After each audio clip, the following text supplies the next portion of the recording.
C-SPAN's local content vehicles are traveling the country, visiting cities and towns as we look at our nation's history.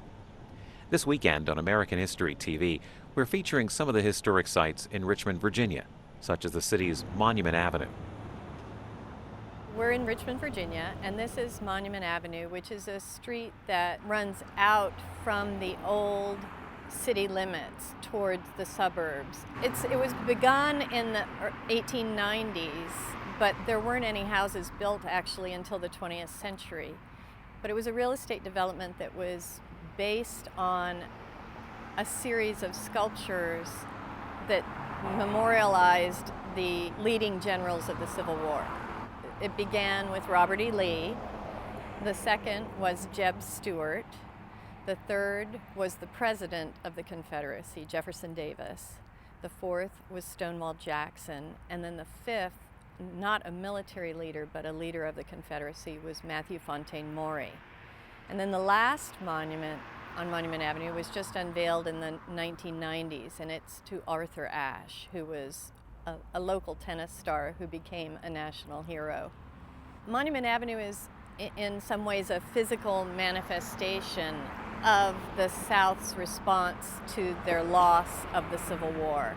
And they chose to respect their leaders and try to almost spin the war and take it from being a war about slavery and the end of slavery and make it into a war about states' rights.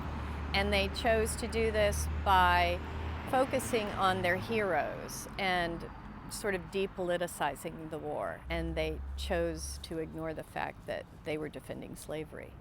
So when the first monument was going to be built to Robert E. Lee, there were many arguments about where to put it and whether to even put it in Richmond, Virginia.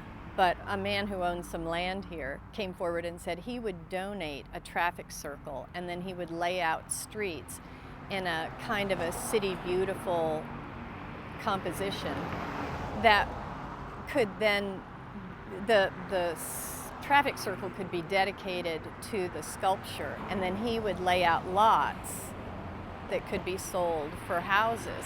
So in a way, Monument Avenue looks back at the Civil War, but it also looks forward by trying to create a real estate development that spoke for Richmond as a city of the New South, making Richmond look like a place where you would want to do business, where you would want to live among these intellectual people who had these beautiful homes and who respected great art. The Arthur Ashe Monument was erected in 1996, but it was discussed for a couple of years before that.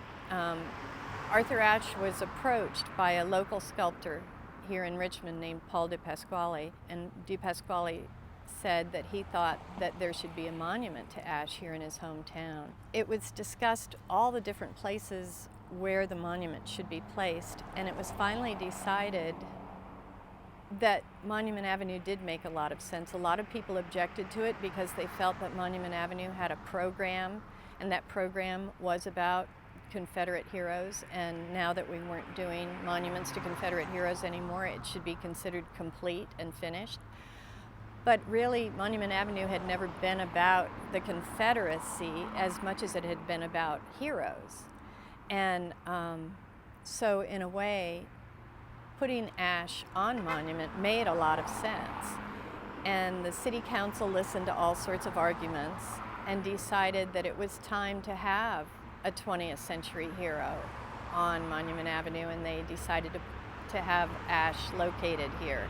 And his widow agreed finally and said yes, and so this is where it is. And that sort of brings Monument into the 20th century, right at the end of the 20th century. The addition of Arthur Ashe at the end of Monument Avenue made Monument Avenue a street for all Richmonders in a lot of ways. There were many, many people, obviously African Americans, but many other people who were offended by the idea of Monument Avenue for decades, and it really grated on their nerves to have it be such a prominent part of the city and have it be a place where all tourists want to come visit. And by adding Arthur Ashe, it does make it a modern street, a street where everybody has a stake and where there are many more people who feel welcome in Monument Avenue now. C-SPAN's local content vehicles are traveling the country, visiting cities and towns as we look at our nation's history. For more information, go to cspan.org/LCV.